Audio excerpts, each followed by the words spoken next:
Yes. Hi, welcome back everybody. It's my great pleasure to chair the next panel, which seeks to take the conversation we had before RMT and expand it from different aspects. And we want to cover the broader subject of ESG, and David Hill put it excellently. I thought there's so many things coming at us from so many directions. How do we as a landholder think about, synthesise that and use it practically? What we do, what do we need to worry about? The overlays of natural capital, nature positive, of AgCare and many others. So what I want to do is make an introductory comment about each of the panellists up here who come up from very different perspectives and ask a couple of open questions, and then hopefully we can make this an interactive conversation. So just firstly, by way of introduction, in no particular order, right beside me is Dr. Greg Leach. Greg Leach is a staff member of AgForce, a scientifically trained staff member of AgForce, been involved in NRM and many things over the years. He is up here this afternoon because over the last number of years, Greg has led the work from a staffing perspective in AgForce around the development of AgCare and the conversations and deep form work around vegetation management and landscapes more broadly. So Greg, welcome to you. Beside Greg we have Ainsley McArthur, who I suspect needs no introduction, from Central Queensland. Ainsley has done a large number of things for AgForce over the years, but I asked her to be on the panel because Ainsley brings a different perspective to the ESG conversation, has attacked it from a different angle, and has some really great insights and I think some leadership around those parts of it, which Ainsley's kindly agreed to talk about with us this afternoon. Right down at the end is James Henderson, who's an AgForce member, but is up here because I remember chatting to James 5 years ago when AgForce lost the vegetation management debate back in 2017. And these weren't James's exact words, but essentially James said there must be a better way. There must be a way to put the landholder back at the centre of this conversation, to understand the assets we have on property and where we might go with those. The end result of that conversation is James and many others over thousands of hours have developed a thing called AgCare, which is one tool, one solution, one way of approaching this. And so James has agreed to come up front and talk about his journey and what drove him and a number of others over the last few years. And last but not least, John Baker, who's on the AgForce board, CQ president and a number of other things. And what John brings from my perspective is a unique balance between what Ainsley would talk about as a producer, but also somebody who's done the AgCare assessment and is starting to think about what that tells him and what he might do with it as it relates to natural capital. So I want this conversation to be interactive. These are incredible people that have taken a really deep think, being involved in taking different approaches to thinking about this ESG challenge. And as I talk to them, thinking about it from the perspective of opportunity. What does this mean for us? What can we do with this in terms of supporting a growing industry, telling our story, being part of the solution for the bigger challenges we've heard from others about today. So James, I might go to you first. There was a powerful conversation 5 years ago, and you've given an enormous amount of your life for no financial reward, and the others on the committee, to building something from scratch that's been verified by the scientific community, for example, so it's not a back on envelope thing, which is now live and available for industry. And you've done that off your own bat because of what you saw a few years ago.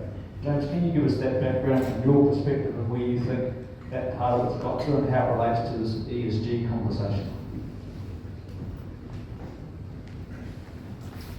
Yeah, thanks, Mike. It was a long conversation that happened a long time ago, but it came out of sort of previous landscape management committee that was run by John DeClerc and Richard Bucknell. Like these guys, like I saw their work. I saw the stuff they were doing when I was just a member. I was just sort of sniffing around the edge, and I thought, I like what those guys do. I want to see if I can help. And it was just sort of the next stage. Like Mike said, we lost a lot of battles. And what was happening is the emergence of environmental markets, and what was happening is the private sector was taking over that conversation. So we needed, as an industry, I believe, to be better placed, to tell our story. If we want to do it, it's got to be measurable and verifiable and repeatable. They're three pretty sound principles. So you need to be able to, a great example is the nature positive stuff. You set a goal, and then where's the mechanics of making it work? And that's where you can use tools like AgCare to run that system. So this is how we're going to get through it. This is what we're going to measure. This is how we're going to verify it, so that people have got outcomes. And we don't want to get too focused on the, there's all these different areas, you can have carbon outcomes, biodiversity outcomes. The reality is for most producers is that the management action is more important than the outcome. So if you go into a well-managed property, you'll often find they have very little additionality, no ability to participate in some of these markets because they're already doing a fantastic job. And we lost a lot of that in the veg debate. So creating a tool that can sort of identify management actions that get to the same outcome without just focusing on the outcome was sort of a bit of a plan of it. And I think we're getting pretty close. Thanks, James. Any initial questions for James before I carry on? All right. John, I might go to you. Long-time member, elected enormous number of roles at AgForce, took an interest in AgCare and have taken the initial step on your properties. Really interested in your insights, the journey from an AgForce perspective, what you're seeing with AgCare. Yeah, thanks, Mike. I suppose it goes back quite a while back when you're hearing the stories, and there's quite a few banking people here in the room today, and they'll be fully aware of, and you hear that from them, the pressures that are coming from up top, the international banks, and the pressures that are coming from them to be able to justify what their position is, and that's flowing down the line to us, but it's becoming more and more apparent, and the pressures are becoming stronger, I think, as time goes on. So when we started talking about AgCare and measuring natural capital and valuing natural capital and the things that we do on our properties, I became a bit interested. And another thing that sort of got me a bit more interested as well was I remember reading an article in Beef Central, I guess it was about 18 months ago, I suppose, and they were reporting on a conversation that they'd had with the governor of the Reserve Bank. And he was saying it's all well and good for us as producers of clean green product here in Australia to claim that it's clean and green, but we need, as time goes on, we're going to have some method of proving that claim. So I think that's Jimmy Moy's way of thinking that AgCare is a way that we can, well, one step at least along the way of proving that we're justifying our position, our claims. So last year we decided that we would do the AgCare assessment on our properties, and it was really interesting when we did that and got the results back, and there was a bit of regrowth in a couple of paddocks there, and said, well, there's some pretty good carbon value in that there. Ironically, we just pelleted some of it, so it wasn't going to be there any longer. But what it does do though is gives you a tool that you can look at that paddock and say, well, it's going to cost me X amount of dollars to get rid of that regrowth. But then you could go and value that carbon and say, well, but if I didn't get rid of the regrowth, well, it might be worth this much as a carbon credit project. So it gives you that tool, I guess, to look at different at different options. But there's also the natural capital aspect of it as well.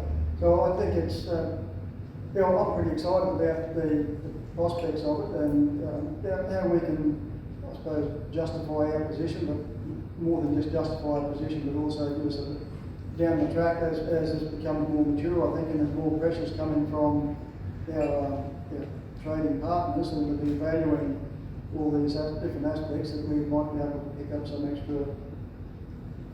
extra coin from having all this stuff measured. Thank you, John. Just to change the conversation a little bit, Ainsley, when you and I had a chat coming into this, you talked about the broad way you think about ESG and the number of aspects of it and the opportunity to sit within it for your business and the way you think about it. And I'm assuming that I don't think you've done AgCare, but you certainly have some broader different perspectives on ESG. Really interested, I guess my first question is your approach to it. You know, we've heard from others about the challenges and where do I start piece. How do you tackle all of that, Ainsley? When I hear ESG and sort of what does this mean? It is environmental, and we hear all the noise about the environmental, but ESG also has an S and a G.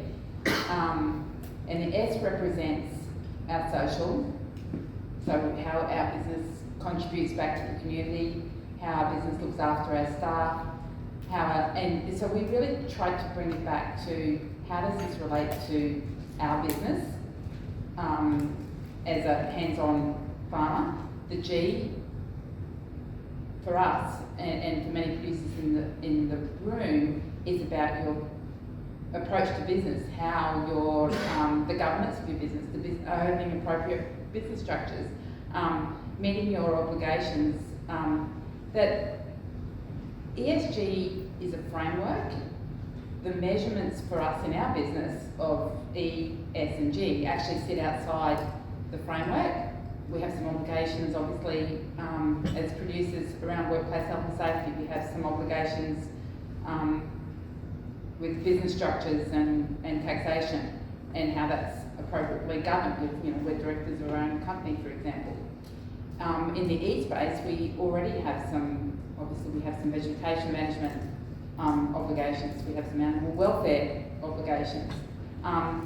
So a lot of the road rules are actually already drawn. It's how our business is operating within those rules, within that framework, sorry. Thank you, Ainsley. Questions as they come, just put your hand up. Noel's roving with the microphone. I'll carry on in the meantime, but please dive in as you would like to. Greg, lastly to you. Dr. Greg Leach is an AgCare staff member, as I said at the start, enormously qualified across NRM and related activities, but has led the effort from a staffing perspective through the vegetation management losses into the landscape conversations, through the times of the different committees and into the AgCare work. Greg, really interested in your perspectives about ESG, what Ainsley's just talked about with Bridget, how AgCare fits in, but what else? What's the picture from a producer's perspective? Where do they start? What are the options? How should we think about this from your perspective? And how you've come to that frame through the journey that James Henderson and others have taken you on. Thank you, Mike. It's a pleasure to be here, really, given the amount of work that's gone on in developing this. And so I guess, and talking with Alton Militants before, there's been lots of people that have been involved with and watching this journey for some time, and it means a bit of chicken and egg in terms of we've been developing with the committee for 5 years in 2018, when the board made an agreement. So let's look at a natural capital approach to working with landscapes.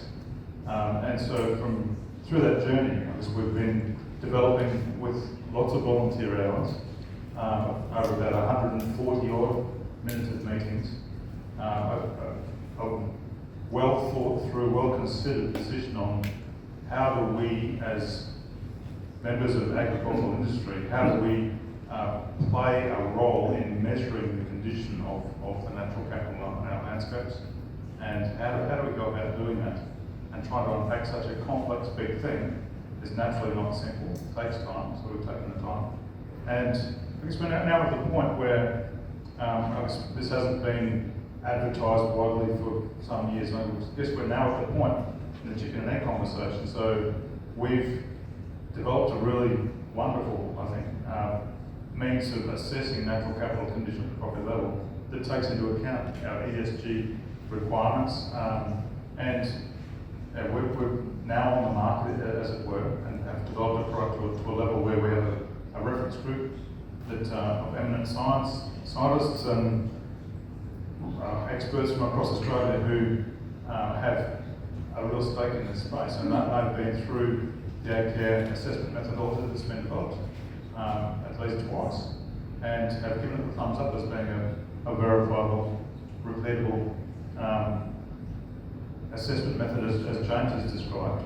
And so for a producer now to access the program, we have a landing page, there's a cost structure that's been set up, it costs money, and the benefits of being an AgForce member, there's discounts involved in that. So there's lots of different components of this program. To talk about it in a short space of time is quite challenging. But obviously the benefits that come to the landowner in terms of ESG and other aspects, we believe significant, and our evidence is showing that those landowners that have been brave enough to undertake AgCare already have been reaping the rewards of carbon projects, environmental offsets projects, better interest rates with banks, and a range of other aspects as well. So we invite as many people as possible to just ask us for a quote, or ask us for what their needs would be in the CSG space to see how AgCare can be used, developed, or adapted to meet their needs. So I think from a landowner's perspective, we're hopeful that it's a flexible, easy entry, and I guess the reason why the committee has taken such a long time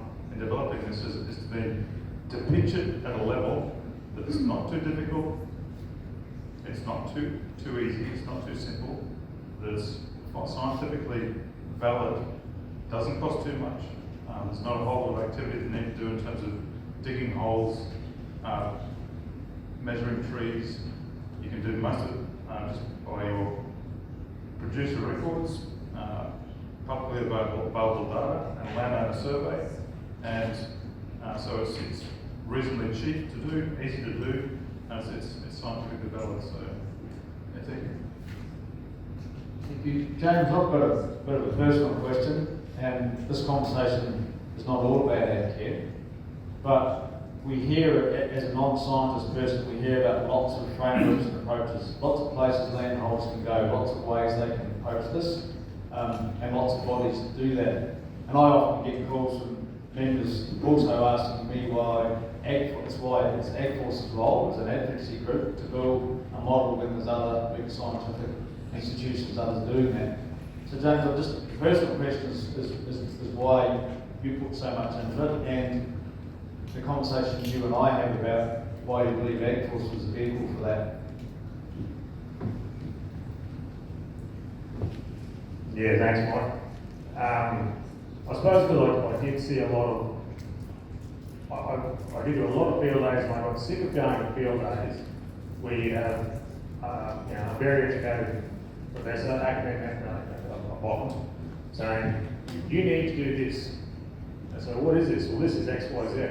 And you go through a very, very long process, and it would be a simple management action. So, well, I'm already doing that.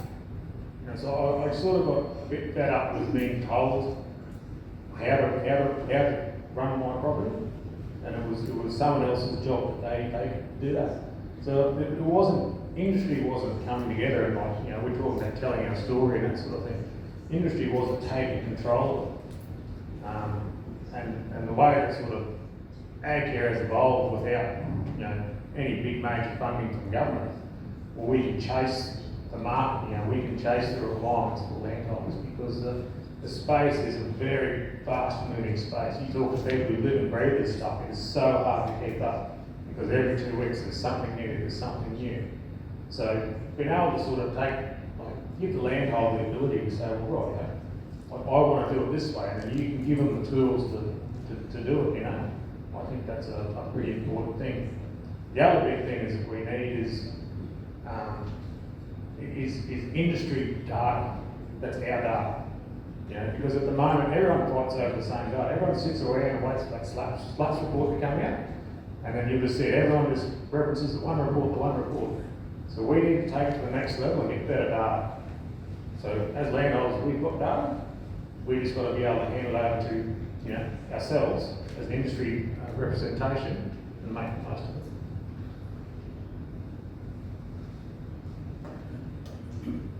Any questions from the floor?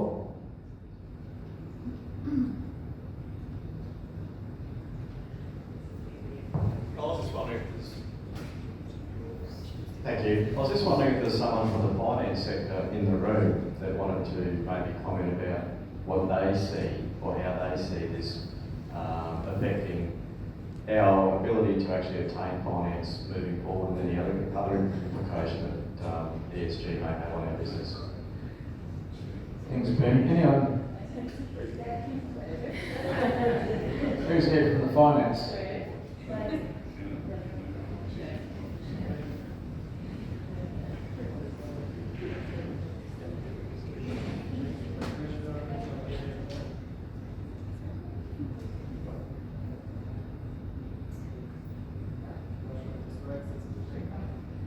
I couldn't work out good enough on that question was asked. And it is for data for it's not They don't get a mic. Is that okay?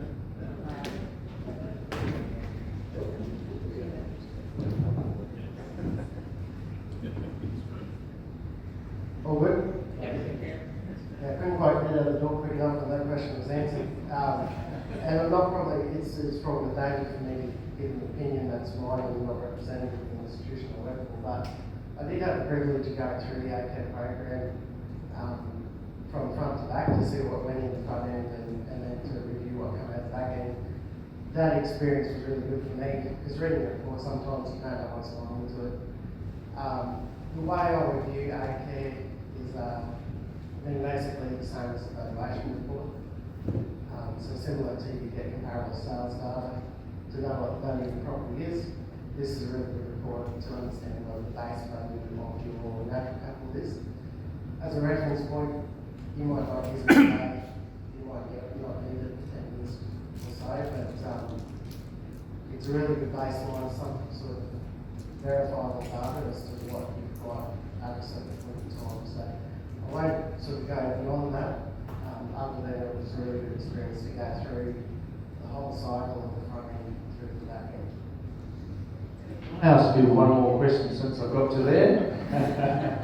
Just on the broader ESG conversation, what's that conversation like inside the bank? What are you seeing coming at you that you're happy to talk about?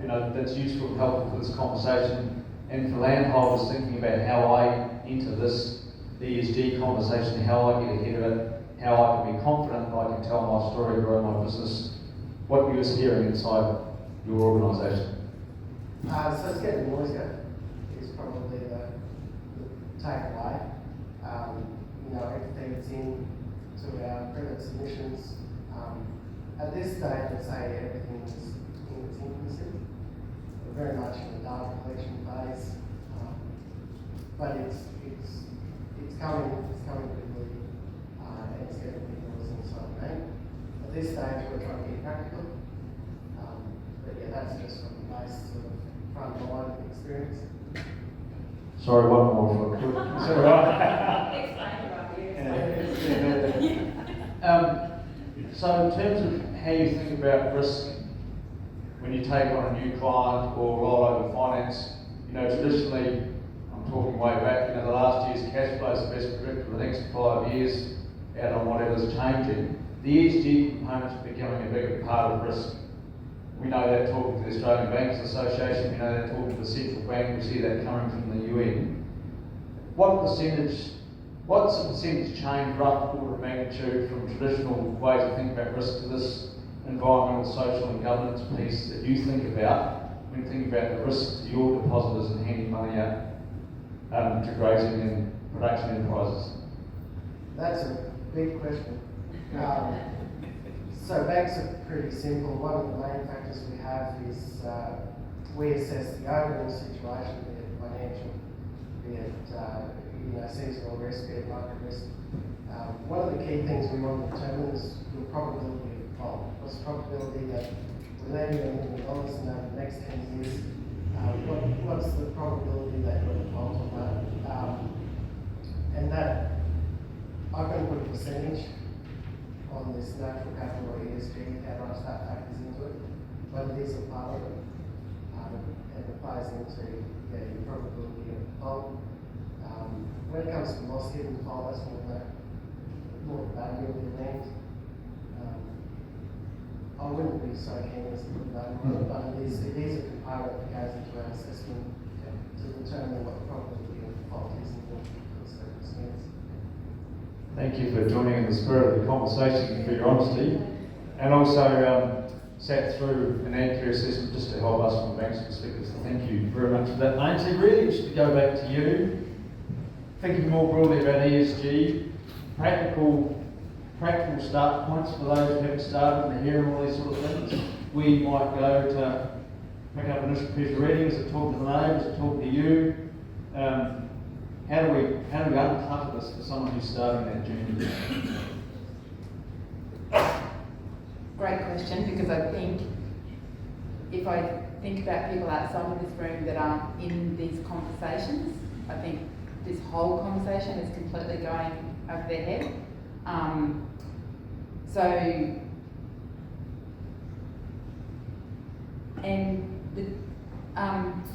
So if I think about the word, even the word natural capital, 10 years ago, or ESG, my timeline's going to be wrong, but 20 years ago we were talking about triple bottom line. Now we're talking about ESG. They're not fundamentally that different. 20 years ago we were talking about natural resource management, and obviously our NRM groups and organisations are still functioning. Natural capital is still our natural resources. I think the word capital leads us to a belief that we're going to monetize this as a producer, and I think that's a really flawed approach. So personally, and I also, I've got two thoughts here, sorry Mike.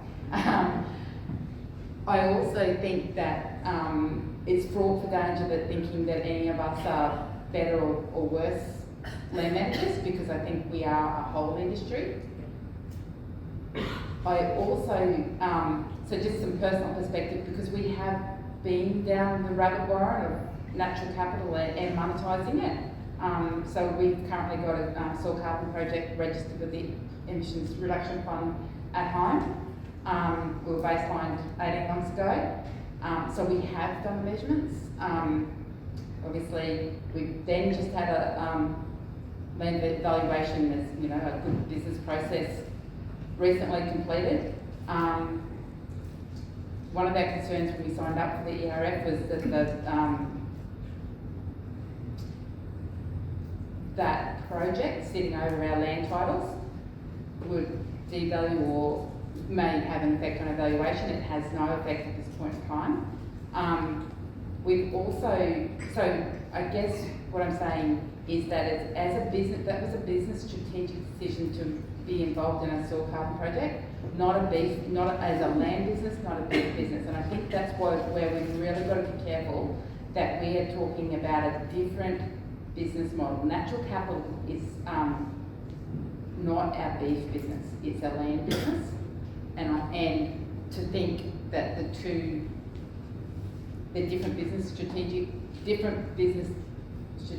decisions. There is risk with entering into these projects. There does have to be, so we're not there, I have not seen a project yet that is not some change, practice change, so that we're not getting philosophy or the thought process that we're actually going to get paid for the natural capital that we are all looking after right now is another big furphy in the room. And I'm yet to see, so we've also, now putting my personal hat back on to give you some perspective, we've also been down a pilot project and then individually again with the Queensland Government's Land Restoration Fund project with some biodiversity attached to our tree carbon. Through some very thorough economic analysis of that Rob and I were personally involved with, the economics of a project that does actually have to be the restoration of Category X land, not our remnant vegetation. Our beef production model was a much better use of our funds than letting those trees grow, and we could continue to graze cattle. I think it's really important in the room that we realise that natural capital and biodiversity credits and all of these things are not for our remnant vegetation. This is for returning developed country back to its native state. And I think it's about having those conversations, and my technical knowledge is nowhere on the level of these guys, but I do think it is actually really, we need to get right back to understanding what this is. And I mean, the panel before spoke and made us aware of all the market and the requirements that are coming at us from a legislative, and that's a different, I think that's a different conversation to what we're going to gain out of this as landholders. And I think that we have to be really, it's not a golden ticket to solving problems. And just even to, in that recent valuation report, we've got great data in our business that's our data, and that's about paddock yields and stocking rates, and I was able to use that in my valuation to show the carrying capacity. And we had to have a conversation with the valuer about our remnant vegetation in Northern Australia, and I'm not even going to hazard a guess because Greg would be able to answer this much better than I, but over a huge percentage of Northern Australia is actually remnant vegetation. And we had to prove that that remnant vegetation actually had a carrying capacity to sit within our valuation, which is really, I just think landholders really need to, we need to take it back to the basics for landholders. Thanks, Ainsley. I've got a question. Will? You always know, Mike, when I look up, Mike, I'm confused. So, since having once been an advocate and now in the space of being a producer, the more time I spend out of the advocacy space in the production space again, thank you, the more confused I become about the ESG space, because I like new things and I think it should be a very exciting space. But Howard once said to me, the pioneer often gets shot in the arse with the arrow.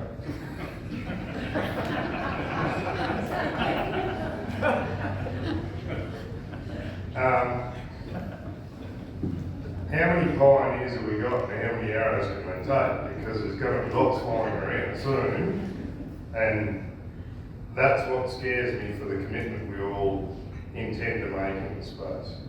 And I guess if you can help me burst that bubble, oh my goodness, have I got producers to come on the journey. But it scares the pants off me because I'm sick of copying arrows. Go. Yeah, no, that's a very, very good point. Someone's got to be the guinea pig. No one wants to be the guinea pig. And the fact is, these things go wrong. They go wrong pretty bad. So that's risk. Probably what I would say to that is the importance of these conversations, that if we don't get ESG right, how bad it's going to be for us. So, we talk like the carbon has got all these limitations, and it's because we weren't in the room. When the carbon markets were being developed, and when all that framework, we just stuck our head in the sand as an industry and said, they'll never get through. No, it'll never work.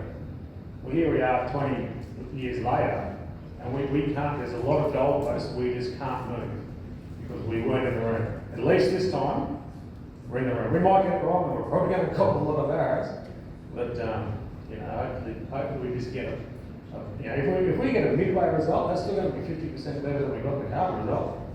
So I think we're better than try and fail, isn't it? Yeah, sure. I'm going to go to Greg in a moment. Can I just expand on that, what I think you're asking, Will, back to you, James? I know for producers I talk to who have done AgCare or something else where they have some idea of the value of natural capital across all of those elements, a large percentage of those producers are choosing to monetise none of that, to Ainsley's point. They're choosing to understand what they've got and they're thinking about value from a different perspective, which I think is part of, if I've got it right, of what Will talks about.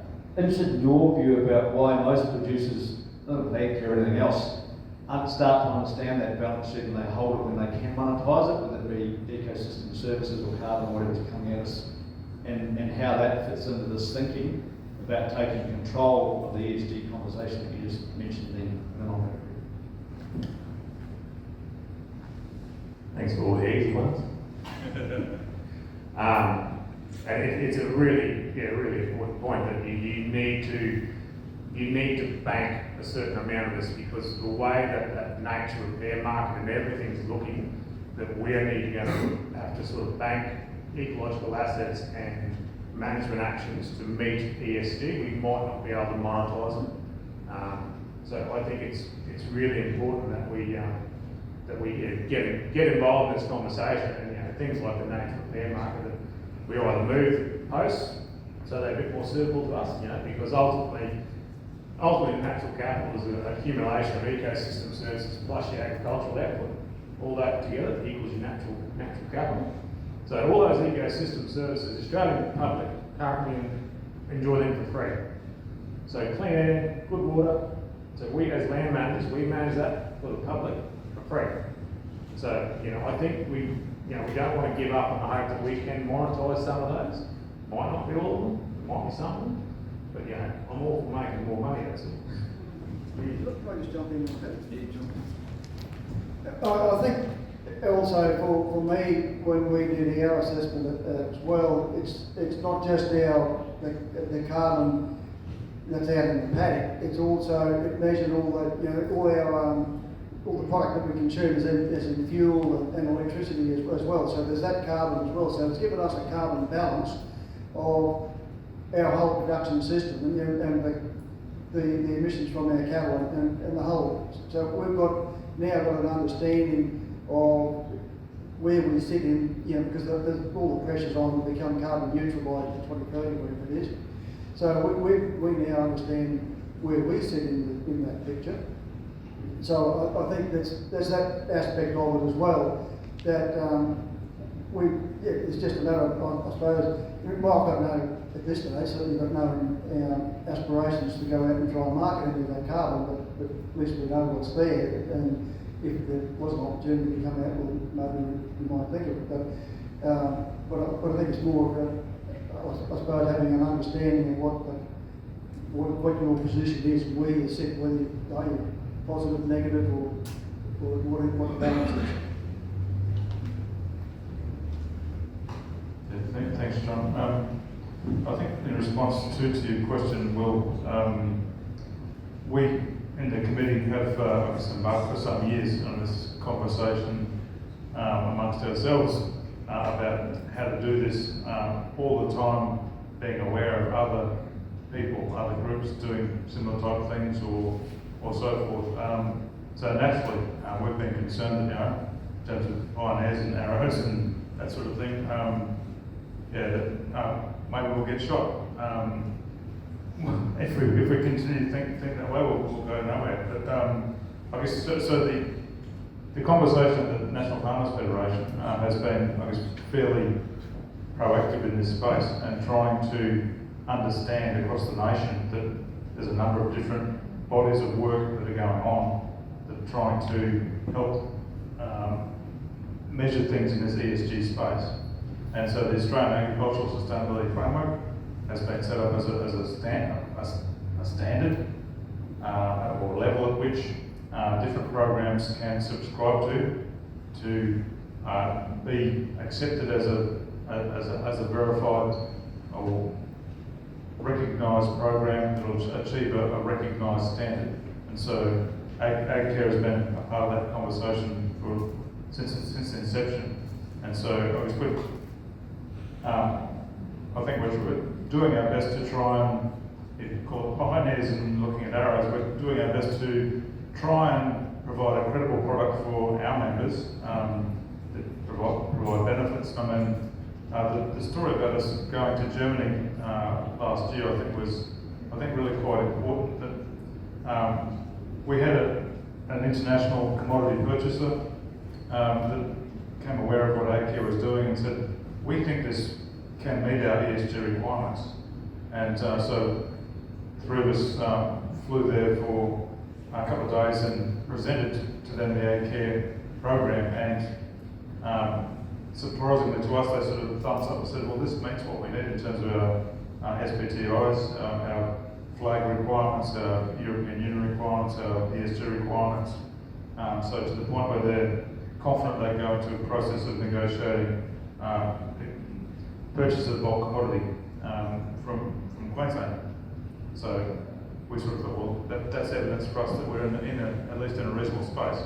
And so I think, in terms of a market that's developing, several different players, we're just trying to do our best and try and be at the line that is evaluated to members.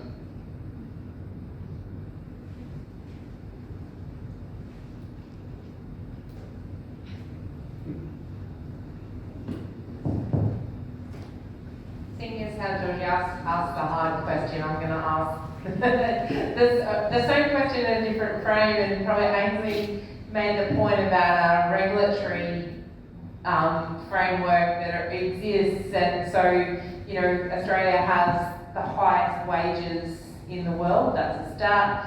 Queensland has 87%, you know, remnant veg, that's a start. I'm not sure of another block in the world of land that, you know, of our size that's got 87% remnant veg. You know, you know, you talked about taxation, and you know, so we've got these great starts. Why is it that we can't actually get those messages across right now? And what makes us think that, you know, kind of we can then, you know, rely on, you know, sort of capitalising or even, you know, positively marketing another set of stats if we can't get those current baselines to mean something right now internationally or in our own market? Thank you, Josie. I might make a couple of comments. And James, looking at you again. Josie, as I hear it, as not a landholder and not a producer, the whole AgCare conversation, which is a small part of the broader ESG conversation, is that, to your exact point, we haven't had an ability to tell our whole story at a property level. And then if we activate what we do with that is a separate conversation, but we can't, as a landholder, tell a property level natural capital story. We can get a carbon assessment, we can do a whole bunch of things, but we can't get a complete picture, evaluation, if you like, or a start point or a baseline for our property to think about managing our business given what's coming at us. And I know we're not in the southwest of Queensland, but some of the worst, in hindsight, some of the worst contracts that were signed by landholders around carbon or thinking we had something we could monetise was in and around Cunnamulla. There were 19 specific contracts signed, and I think you know, Josie, but you know, 25-year contracts where the amount was only guaranteed for the 11 years, but you left the property for 25. And what that's done to community over a number of years, they've been going for a long time now, what that's done in the community in terms of family living, what it's done around the social aspects of ESG, let alone the environmental aspects, is a tragedy. But a few people saw the value of the cheque and they left. And I think about it as an ex-banker perhaps and someone who works for you and say, if we've been able to start with an understanding of your full balance sheet of natural capital and what part of it was being talked about and what the implications of selling it might be, it may have been a very different story. So that's the way I see it at the property level, but I think the point is very valid about how you aggregate or tell your story or the part it can play in a broader piece. And we were a bit surprised, I didn't go, but we were a bit surprised in Europe last year about the response we got to AgCare, so maybe there's something in that. That's I don't know. But James, back to you. Sorry to keep picking on you, but this is an incredibly powerful conversation. I won't get them all, but maybe I want to acknowledge, it's not all James. Nigel Longley, Peter Marnie, Jackie Tickle, Ben Knott, James Henderson, who have I missed, James? Richard Buckman, sorry, yes. And Blair Canoes, yes, the mighty Blair Canoes. So these are producers who have put enormous time into this, but those sort of conversations, Josie, I've heard many times through the conversation, what's AgCare's role, why we're doing it, will it make a difference, how do we tell a story, those things. But James?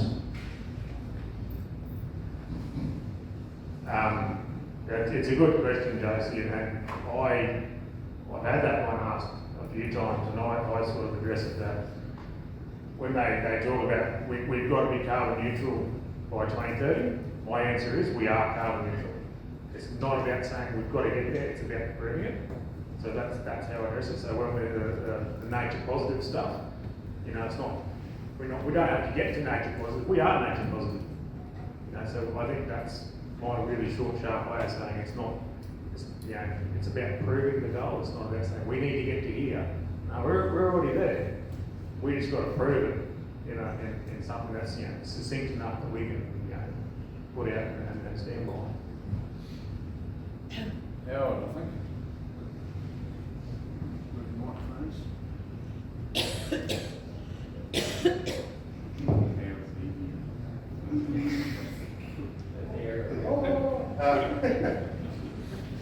I just asked a question. There's been a fair bit of lately push with these carbon offsets, and we've been approached by one company already, I know that, and one of our neighbours had two companies approach him about carbon offsets and selling them and the like. I just wanted to get, like you touched on before, how you sell something at the time you think is pretty good, and then down the track, the advice we probably give the player, I think about that we might need these down the track. I'm just your thoughts on that. One thing I'd probably point out that you see a lot of brands around Australia that are now calling themselves carbon neutral. They're not buying Australian credits, so neither do you. International Vera standard credit, I think they're at the market for about $7 at the moment. So I've seen two consultants, carbon consultants, stand up and they'll say, if you want to get in front of this is how you do it. You baseline, you work out what your emissions are. If you've got a carbon project, do it. Do a small one in the corner, small high value one. You sell those Australian credits for $40 and then you buy back in international ones at $7. That's perfectly legal. The Australian framework allows for that. Because all the big companies, they're not buying Australian credits. They'll have an Australian project, and that's the one you'll see on the brochure. And they'll have these international ones, and they're like their Vera and their gold standard and they're cheaper. They are Kyoto equivalent credits. They're all the same standard. They're all CO2e. So that would be my response: is to, if you're going to look into it, really understand it, so that you can get in front of it. So if you have an opportunity, you can monetize it. Fair enough. As long as you've got a system like that to protect yourself. That's exactly what I'm doing. I'll put my hand up and I'm doing that. That is a dead set my plan. So I might end up with an hour on the arse. John, anything from you? You touched on before you don't intend to monetise anything, but you're getting a better sense of your natural capital. Good conversation here about those sort of pieces. Any insights from you about your thinking about all of that, John, as we approach nature positive and everything else that's coming at us? Yeah, thanks, Mike. I suppose the other aspect of it as well, has been alluded to, you know, there's carbon markets out there and carbon aggregators, and you can go out there and sell carbon too, or you can get a carbon assessment. I guess the benefit of AgCare, it's an all-in-one. You're not just doing carbon, you're doing the natural capital and getting yourself a carbon balance, not just what's happening out in the paddock, it's a carbon balance of all your carbon, your footprint, I suppose. So I guess that's one of the selling points for me, I guess, is that it is an all-in-one, encompassing program. Thanks, John. Just to add to, I guess, quite a few of the landowners that have done AgCare already, as Mike has already alluded, have certainly chosen not to go down the pathway of monetising through carbon projects, but approaching the bank or approaching their financial situation with a knowledge that there's a potential project on the property that's worth a certain amount of money. So with the reference panel, we've put it to them and had some robust conversations with them about how that can be, what are the levels of confidence with which a potential project can be put in front of a bank manager or an accountant or such. The reference panel has some reservations, but they've certainly got some recommendations that we should be talking with valuers, with real estate agents, and with bank managers to get some firmer ground on that. To say, okay, while the landowner might not want to capitalise on a project and undertake a 25-year commitment, there's a potential value there that should they choose, they could do it. So we mentioned the Belmont example of where we did an AgCare assessment on Belmont, the AgForce property, and it was clearly identified on that property that there's at least a $1.5 million potential project that's sitting there that the board or the managers had never realised before. And I guess so the question then to the board is what to do about that. And I think the board at this point is likely to choose. We don't want to capitalise on it. We want to put it on the books. And so there's other people in this room that have also been in that position with the AgCare assessment. Any other questions in the room before I let these esteemed people go?